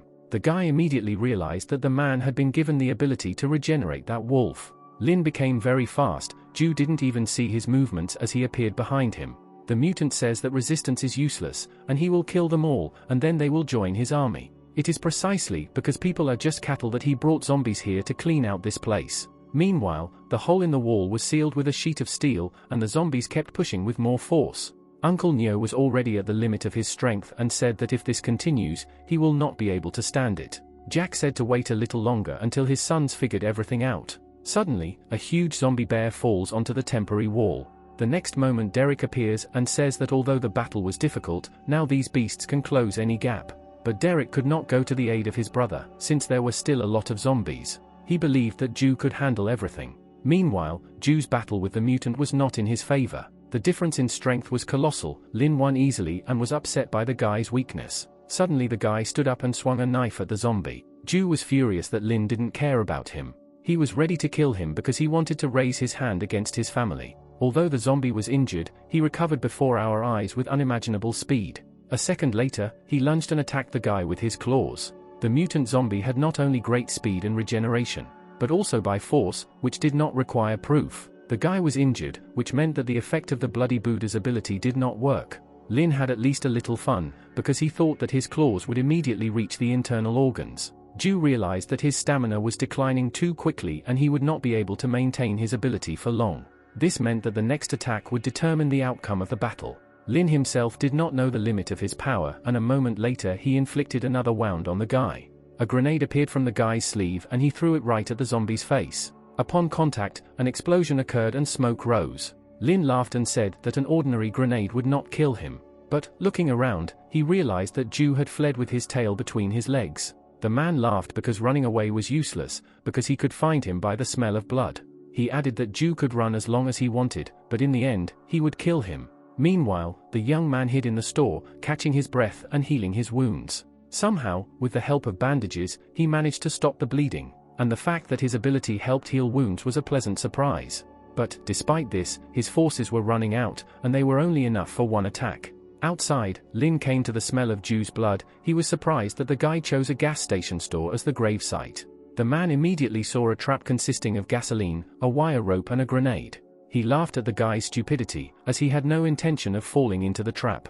He felt that he did not need to enter the room, since the most pungent smell of blood came from above. The man was surprised because only the guy's jacket fell from the roof. The moment the jacket fell, Ju appeared right in front of Lin. He threw a handful of salt right in the mutant's face. The zombie immediately screamed in pain. He did not expect the sudden attack. The guy says it's just salt, can't he smell it? He also adds that he will not see or feel anything, since he adopted the abilities of the zombie wolf. He also received his weaknesses. There are a lot of olfactory cells in the noses of wolves, and when the nasal cavity is irritated, He probably now feels incredible pain. He adds that everyone will lower their guard, believing that they have seen through the enemy's trap and Lin is not a king, but just a pathetic zombie. The next moment the mutant tries to kill the guy, but nothing works out for him since he missed his chance. Ju gathers all his power and concentrates it in his hands, just as his brother had shown him before. The zombie saw in front of him the huge aura and power of the guy, which he had collected in a short time. Ju says goodbye to the monster and strikes him. A huge impulse of force attacked the man at once and broke the ground. But even such a blow could not cut the mutant's body. The next moment, the pit in which Lin lay began to fill with gasoline. The monster did not understand what was happening. Ju says that he decided to try to use the entire supply of the gas station, since ordinary grenades do not work on him. The guy says that this station will be the site of Lin's grave. Having said goodbye, he throws a grenade straight into the pit. People heard a loud explosion that rang throughout the village. Derek asked his father if everything was okay. He replies that everything is fine, looking at the huge cloud of smoke rising to the sky. When the smoke cleared, the sun illuminated the area with bright rays. The zombie crowd retreated because they were afraid of sunlight. Everyone breathed a sigh of relief as they managed to survive this stormy night. They were very happy about their first triumphant victory. Ju, returning home, was also very happy, since all his relatives were safe and sound. Suddenly, behind him, he hears a girl calling him. She asks for help, and the next second she falls from loss of consciousness. This girl was familiar to the guy. Her name was Layla. Sometime later, at home, Ju Ying tells his brother that he is a pervert because he began to undress the girl right in the middle of the street. The guy says he just wanted to make sure the girl wasn't bitten, since their own safety comes first. He also adds that he himself was without a t-shirt, to which his sister replies that this is certainly the answer of a pervert. He was lucky that Bing Bing didn't see it and she was there to stop him. The guy doesn't understand what his sister is talking about. At this moment, Bing Bing comes out of the room and says that Layla's condition is normal, she will recover after sleep. There was silence in the corridor and the girl who had just appeared did not understand what was going on. Immediately Ju Ying comes to his senses and says that everything is fine. Ju picks up and thanks the girl for her help. Bing Bing is embarrassed and says that she didn't do anything special. A company of 3 people gathered to check if there were survivors and said goodbye. Suddenly, the young man shouts at Bing Bing not to blame herself for the deaths of others. Because even with all the precautions, the wave of zombies could not be stopped. He adds that the most important thing is to move forward. Finally, the sadness disappeared from the girl's face. She smiled and said that he was right.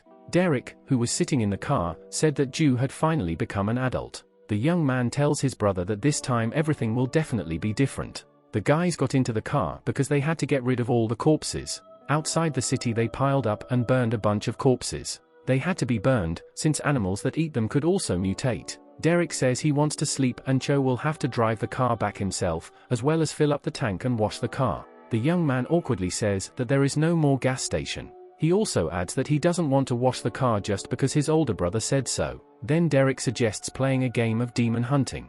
Instead of rock paper scissors, the 2 brothers came up with this game themselves. They loved it since childhood.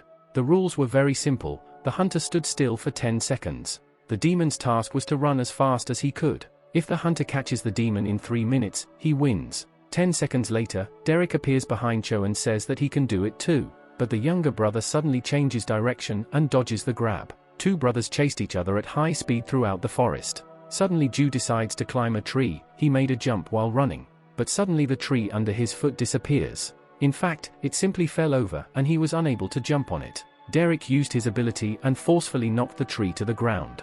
The guy landed next to a fallen tree and turned back. He saw a tree log flying towards him, so he blocked it with his hand. Derek stood on the other side and applied pressure, thereby driving Cho into a trap. The guy could hardly hold on, since the difference in their strength was high, and it was not easy to surpass it. After a short time there was nowhere to retreat, and the guy found himself in a dead end. The next moment the log exploded under simultaneous pressure from both sides. Derek comes to his senses and says that he went a little too far. He asks if everything is okay with Cho. But, looking ahead, he saw no one. The young man sat upstairs and said that victory was his, as 3 minutes had passed. Derek asks how the guy managed to get there. Ju replies that he simply pushed off the rock. He did not expect such a difference in strength. Derek asks how he got his powers. Since he ate the core himself, he thought that his brother did the same. The guy doesn't answer directly and says that his ability is like an effect of borrowing power. Although in a past life he actually ate the core. Derek says that Cho can borrow his ability, but their powers are different. The young man says that he is almost right and suggests calling his ability the Bloody Buddha. And this ability increases speed, strength and protection from physical damage, but so far Ju only understands 70% of the ability. Derek says he put the zombie bear core in the desk drawer in Cho's room, as it was better to be prepared for anything. The brothers did not know that someone behind the tree was eavesdropping on their conversation. As night falls, in Ju's room, Ju Ying entered the room while her brother was sleeping. She was looking for the zombie core. By finding the core and absorbing it, she will finally gain superpower too. The next morning the weather was sunny and the birds were bathing in the sun's rays. Ju plowed the land in order to grow crops for the future. The guy didn't want to work, but again, as the youngest son, his mother forced him.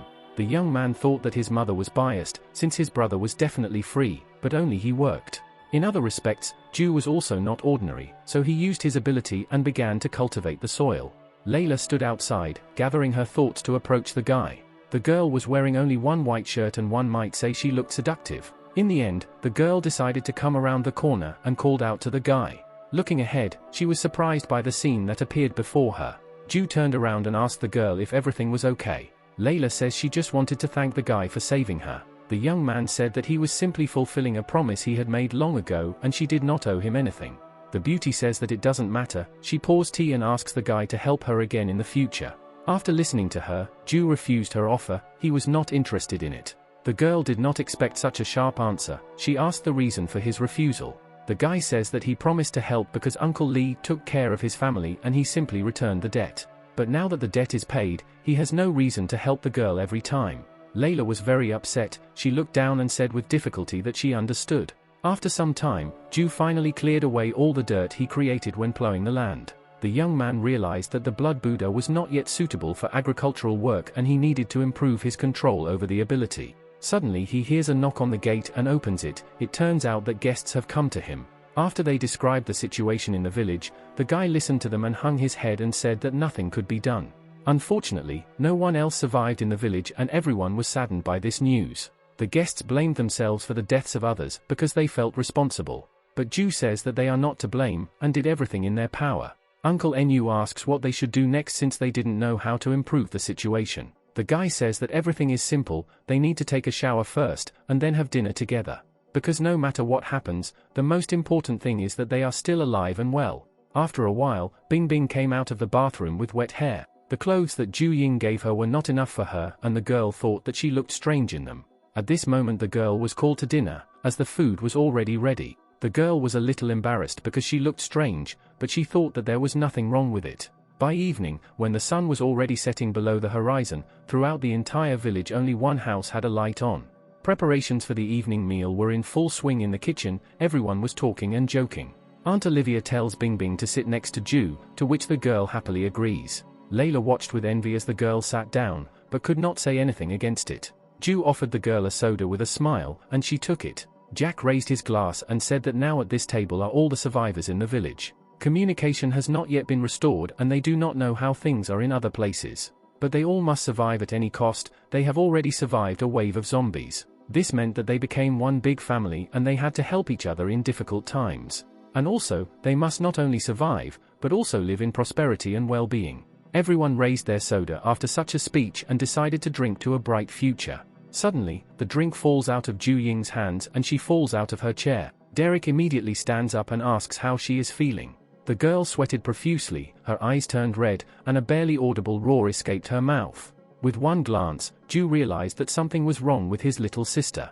The next moment, the sister suddenly stood up and attacked the guy with a scream. She grabbed his hand with her teeth, but the guy was ready for this and activated his ability in advance. Everyone was surprised by the girl's behavior and were at a loss as to what was happening. The father tells his daughter to unhook from her brother and he will settle everything if there is any disagreement. Behind the man, Layla was very frightened by this behavior, as if she had not seen this scene for the first time. Finally, Ju Ying's impulse began to weaken and the girl began to come to her senses. The guy asks how she is. The girl came to her senses and stepped back. She looked at the perplexed eyes of the others. Everyone was perplexed, and the father asked his daughter what it was. She was confused and did not know what to answer. Ju Ying was embarrassed by the large number of eyes fixed on her and asked her brother to help her. The guy suddenly stabs his sister in the stomach. She did not expect such a turn of events. Taking his sister with him, Ju said that she had drunk too much soda and needed to clear her head. Everyone looked with slight fear and surprise, they were simply speechless. On the street, Ju Ying burst into tears because she realized that she had just almost attacked her family. The guy scolds his sister for her rashness and says that she is very lucky that after eating the kernel, she remained alive at all. The girl apologizes and says with sadness in her voice that she also wanted to have superpower. This time, even with the experience from his past life, Ju was truly taken by surprise by his sister. He didn't even know what would have happened if he hadn't sensed something was wrong from the very beginning. The guy sighed and put his hand on his sister's head and said that he would teach her to use the new power. To begin with, she must close her eyes and think of the force as a flow of air that filled her body. The ability was already part of her instincts. And now, having this ability, she must open the world anew. The girl opened her eyes, and the guy asks what she sees in front of her. Ju Ying said that she sees the flow of life and it seems that she could control this flow. She extended her hand to the plant in front of her, and it began to grow right before her eyes at great speed. The girl was very surprised that she accelerated the growth of the plant. Ju replies that apparently it is, and the sister asks if he can do the same. The man was very happy because he had only planted these potatoes during the day, but now with the girl's ability they don't have to worry about supplies. The girl was shocked by what she heard. She did not want her ability to be used for farming. She thought she could shoot laser beams, control thunder, or turn into a supergirl. But in the end, she is just a good farmer. Her brother was amazed at her imagination. Ju knew that by eating the core, the probability of awakening the ability was very small, and the fact that his brother and sister received it was clearly not just luck. He thought it all had something to do with his ability. Morning came, and as expected, the rooster tried to wake everyone up. But suddenly there was silence as Ju grabbed the bird by the neck and told him not to make any noise. The guy asks where Uncle Enyu got the rooster from. The man replies that they also have a chicken. He personally raised them so that later she would lay eggs. A couple of years ago the farm was short on workers and he received a chicken and a rooster as a reward for his help. Hearing that there was a farm in the village, the guy immediately remembered that it was not so far away. Thus, they went to the main farm of the village and after some time arrived at their destination. Ju said they need to take as many birds as possible to breed them at home, and also take eggs with unborn chicks with you. Huan says that everyone on the farm is dead and asks if they will suddenly turn into zombies. Even though they looked like they had been stabbed to death, there was always the possibility of danger. The guy reassures them, saying that zombies do not appear in the middle of the day, but the main thing is not to go into the basement, where the sun's rays do not reach. Huan says they still don't know what's going on outside. He couldn't believe that all the people there were dead too. Uncle Enyu replies that people have many effective weapons and maybe help will soon reach them. Ju says that it is better for them not to have high hopes, because the worst thing is not the zombies themselves, but the virus, the consequences of which go far beyond the scope of human imagination, and they could only rely on themselves. After some time, Huan found an incubator and told her companions to look at their number. Uncle Enyu was very happy about this discovery, since it meant the success of their foray. The guy asks the man if these eggs are suitable, to which he replies that it is possible, under the right conditions, to carry out artificial incubation. Huan says that there are a lot of eggs, but there are not a single chicken, and this is very strange. Ju agrees and says that if they all died, then at least the bodies would remain. Suddenly they hear a sound from the entrance and turn around to see what it was. It turns out that it was a goose. It made sounds characteristic of its species. Everyone was surprised by the sudden appearance of the goose. Huan was very glad that there were surviving animals on the farm. He asked Ju for a bag and said that he already had experience in catching birds for slaughter. The young man suspected something, but decided to remain silent for now. Afterwards, the man began to carefully catch the goose and tie it up. He quickly managed to cope with the task and easily immobilized the goose. But suddenly the bird opened its beak and turned into a monster. Ju reacted in time and saved Huang from the zombie goose. The man started sweating and asked what it was, but they didn't have time to talk since they had to leave. Once outside, they stopped abruptly and were surprised by what they saw. A whole flock of hungry zombie monsters rushed towards them, who surprisingly were not afraid of the sun. It was very difficult to resist the birds, since there were so many of them. Ju, noticing the escape route, called the men behind him. They began to run away as fast as they could because they did not want to be eaten. The guy understood that Huang and Uncle Enyu were too slow, and at this pace, they would definitely not be able to break away from the mutated geese. The men were already out of breath from running and covered in sweat. The young man urgently needed to come up with something. There was nothing to do, so the guy decided to try a new ability that his sister had previously shown him. This power was different from the one his brother possessed, and was perhaps more practical. The young man used his growth ability and vines began to emerge from all sides. They stretched out along the entire length and attacked the monsters who were constantly chasing people. The guy was glad that he managed to slow down his pursuers and said that they needed to break away. But unfortunately, the path ahead was blocked by more zombie geese. They were surrounded. They looked at the monsters' mouths and thought that they were finished, but Ju shouted at them to quickly run inside. They ran into the room and closed the door behind them, the men catching their breath. The man looked out the window and said that now they were stuck here for a long time. Even if Ju is strong enough to get out, he and Huang certainly won't be strong enough. The young man replies that it was due to his negligence that they were in danger, and he will do everything to ensure that they return unharmed. Ju thought through all the options, but was still hesitant to use the Blood Buddha's ability due to limitations. But suddenly Huan finds a computer and says that the electricity on the farm is still not turned off. The guy doesn't understand how this information will help them in this situation. The man says that since the computer turns on and you can connect to the network, then you can find a way. Suddenly monsters start breaking into the door. The guy blocked the door and told Huan to hurry up because the door wouldn't hold up for long. The man began to quickly type on the keyboard and asked for 3 more minutes. He was very confident that he would find something that would help them. Ju understood that in 3 minutes the door would definitely break down and it was better for him to attack first. So he activated the ability and kicked the door out. He grabbed the handle of the broken door and looked at the monsters with rage. The zombie geese knew no mercy and fear. When they saw a man, they immediately attacked him. The guy began to clear a path forward, using the door as a shield in front of him. The next moment, he used the ability and struck with all his might, destroying all the monsters in front of him. The guy sighed, since with this he secured at least a couple of minutes. But turning his attention to the remaining mass, he realized that it was moving and trying to come together.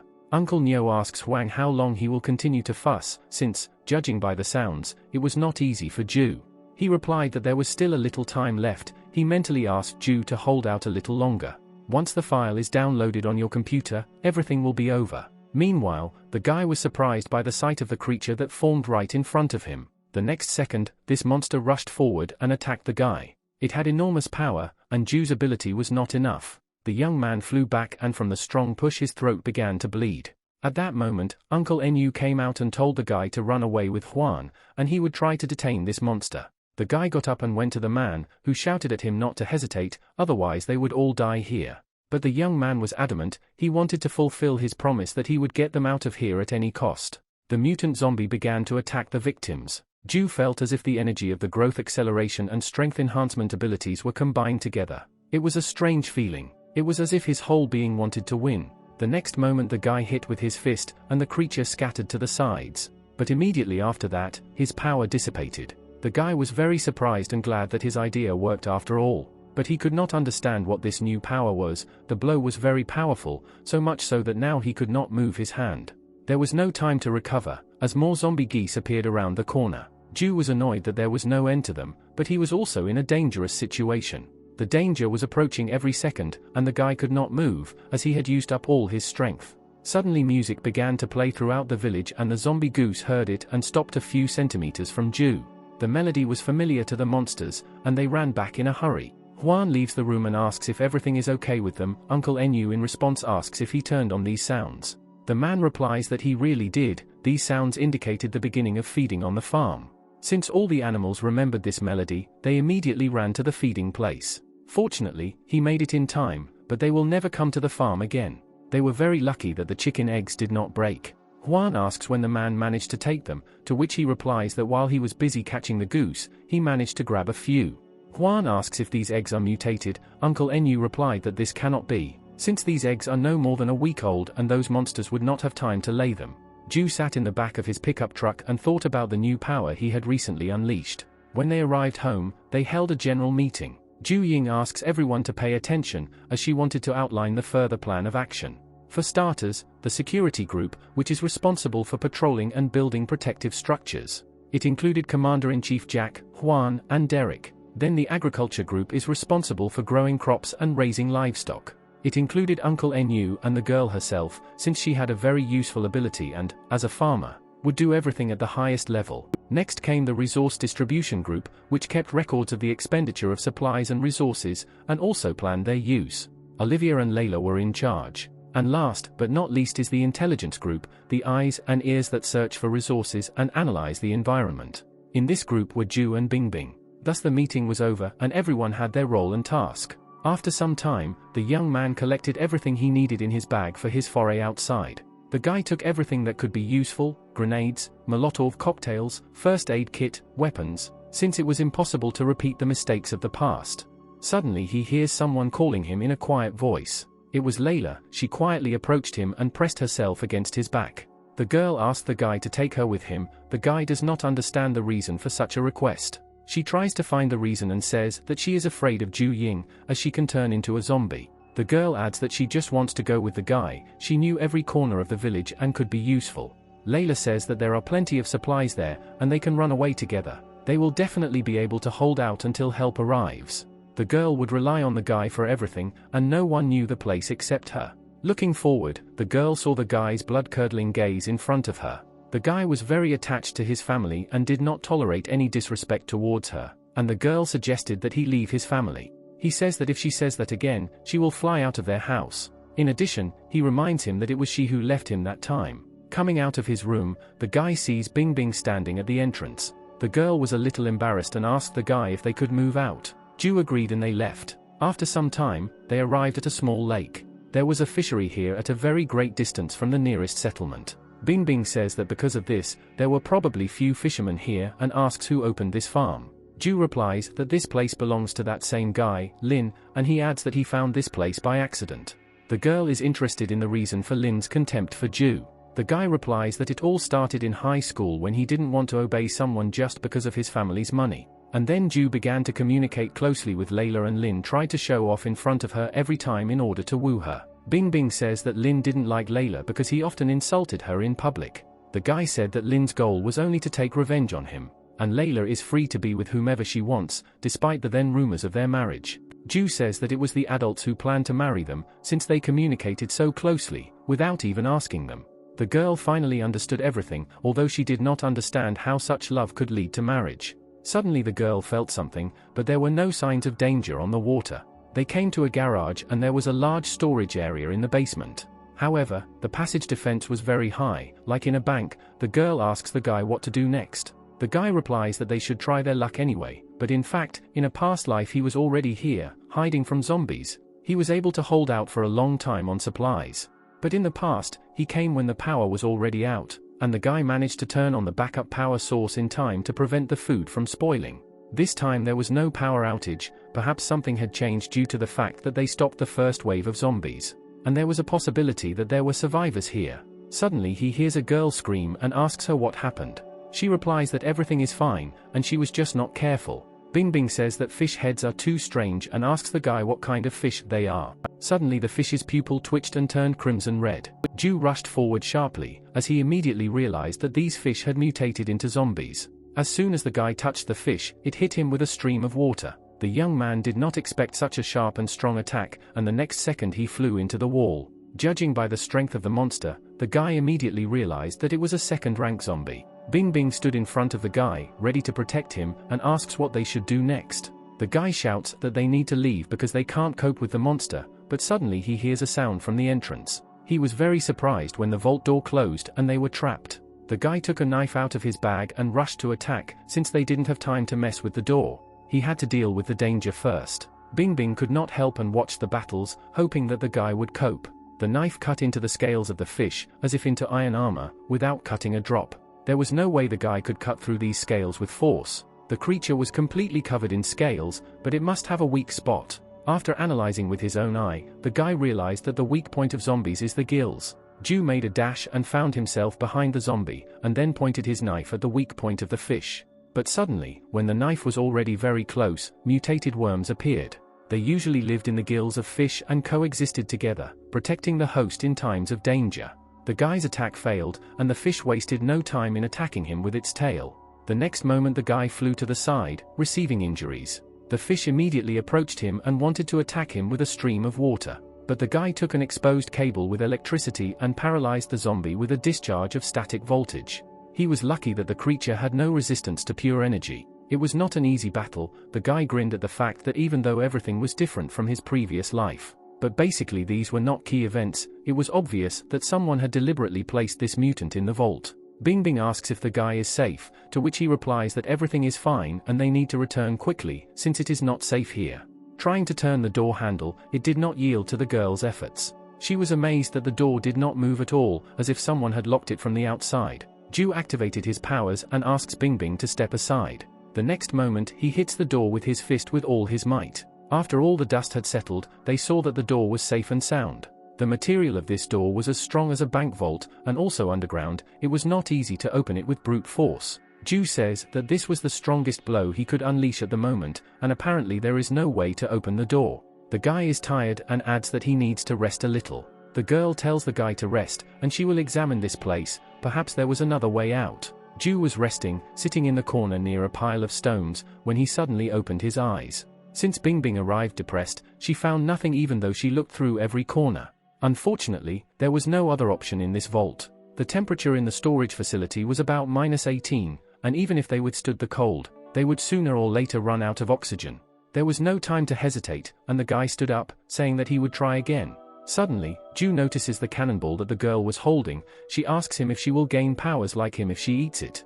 The guy, worried about the girl, suddenly grabs her hand and says that this is too dangerous. She will not be able to use her ability constantly and, moreover, the effect is limited. Bingbing says that if this continues, they will die here, so she asks the guy to let her risk her life. Take a risk and hope that he can survive, and the awakened ability will allow them to get out of here.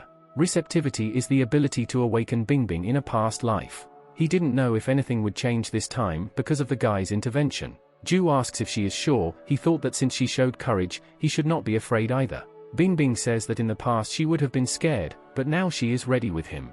It was already evening outside and the sun was setting. Jack and Derek searched for the missing, but no one responded to their call. Suddenly they hear a loud roar. Jack asks if the zombies should be afraid of the sun.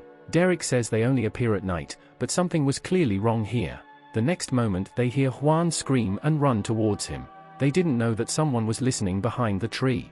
In his memories, Ju saw a destroyed city. The guy was on the roof of a destroyed building in a dream. A voice from the side wakes him up and asks him to wake up quickly. Opening his eyes and looking to the right, he sees a girl with a rifle in front of him. This girl was Bingbing. She commanded him to get up, because she had a job for him. She noticed 4 huge zombie dogs of the 4th rank and 2 tigers of the 6th rank. The guy said that because of them, a lot of zombies would gather here in about 20 minutes and they needed to notify the others.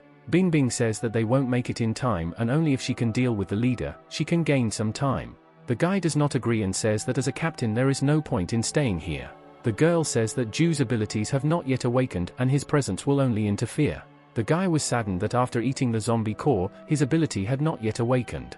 The guy reluctantly tells the girl that she simply must survive. The girl smiled and nodded to the guy, and the sun's rays illuminated her beautiful face. Suddenly the guy wakes up from his sleep as the girl woke him up.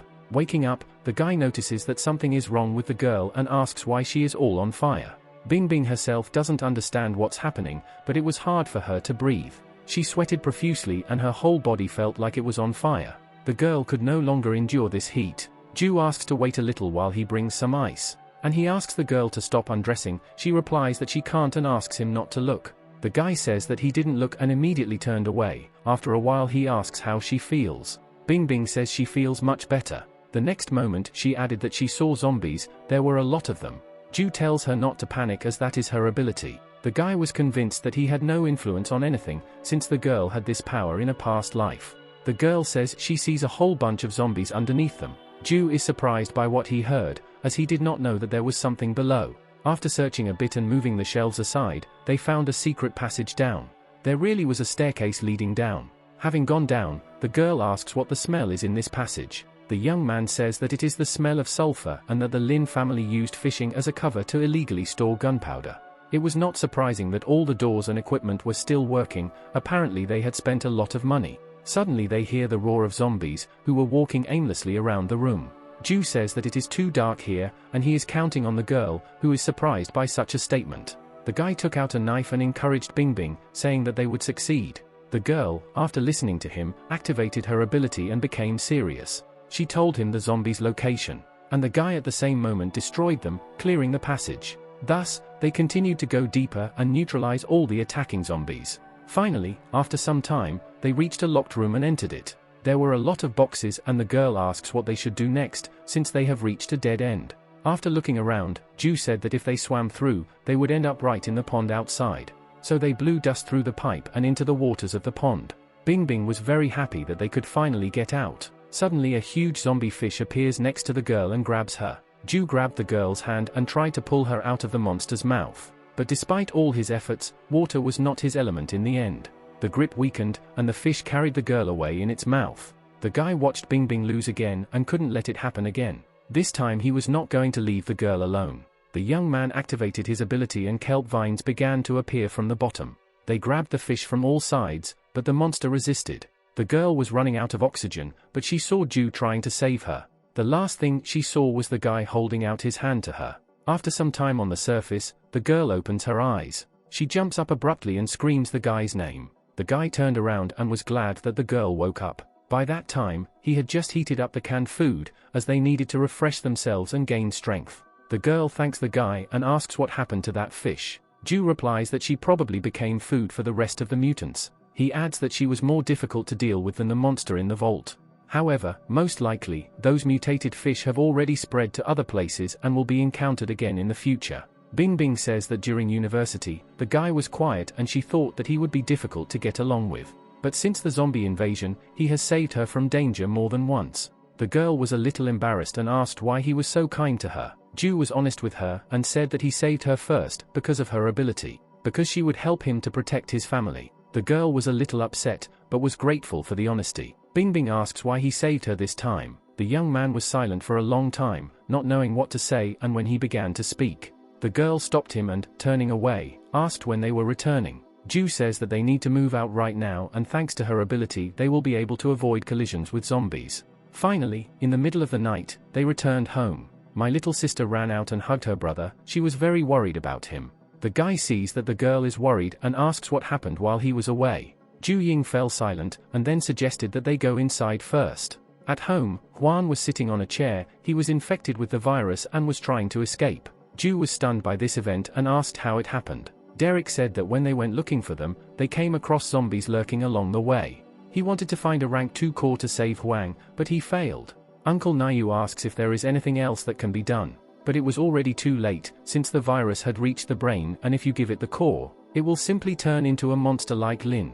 Huan had difficulty pronouncing the words, but if you listened, you could understand that he did not want to become a zombie. He shouted to the guy not to doubt and decide quickly. Ju understood that there was no choice, and he would have to be neutralized. Suddenly he remembers something, and there was still hope. He turns around and asks Olivia, his mother, to come with him. He took out the core of the zombie fish and told it to quickly eat it. The woman asks where he got it, to which the guy replies that he got it on a sortie. He hurried her so that she would quickly eat the kernel.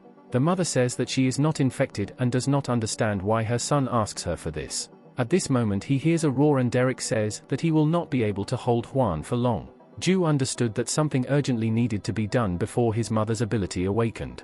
At this moment, the zombie breaks the ropes and frees itself from its shackles. He asks Ju to kill him quickly before it is too late. The guy mentally apologizes to brother Huan and was ready to strike. The zombie was also mentally prepared and no longer resisted. At that moment, Olivia activated her ability. She immediately used her ability and healed the zombies. Huan became human again. He was very happy. Everyone was surprised that Olivia suddenly awakened her ability and began to look many years younger. The girl didn't understand why everyone was staring at her like that. After some time of explanation from Cho, everyone understood where Olivia got her ability. Ju Ying was delighted that thanks to her ability, her mother became a beauty. Derek asks if she can turn all the zombies into normal people now. But Ju said that this ability can only heal those who have not completely transformed, and ordinary zombies will simply die. Jack was very happy that they could not be afraid of infection, since his wife would now save everyone. Olivia asks her son how he knew that she would have such an ability. Ju couldn't explain it, but he said that he suddenly felt that she would be the one to have the right ability. In addition, this was the case with the abilities of the brother and sister, but then the feeling was not so strong. Although the young man did not sense Bingbing's ability and could not borrow her power, perhaps he could only copy the abilities of his family, and when they awakened the abilities, the guy became stronger. Some time later, Bingbing and Ju were in the living room. The guy asks the girl to find out how many zombies are in the area. She agrees and activates her ability, scanning the area around her. She says that there are about 100 zombies in the forest and the same number at the foot of the mountain. The young man asks if there are any rank 2 zombies among them. The girl nods affirmatively and says that she sees at least 3. Suddenly, Bing Bing notices that all the zombies began to move and were moving at the same time. It was as if they were gathering in one place at someone's call. Suddenly the girl screams, seeing Lin. All the zombies were heading towards him. The guy saw with his own eyes how he was torn into pieces and doubts that the girl saw him. If it really is Lin, then he is the one who locked them in the vault. And also attacking Huan and the others was part of his plan. Bing Bing asks what to do next. Perhaps he should inform the others to be careful. The guy says that Lin is probably now gathering a bunch of zombies to attack them, but instead of waiting for him to attack, they would attack first and take him by surprise.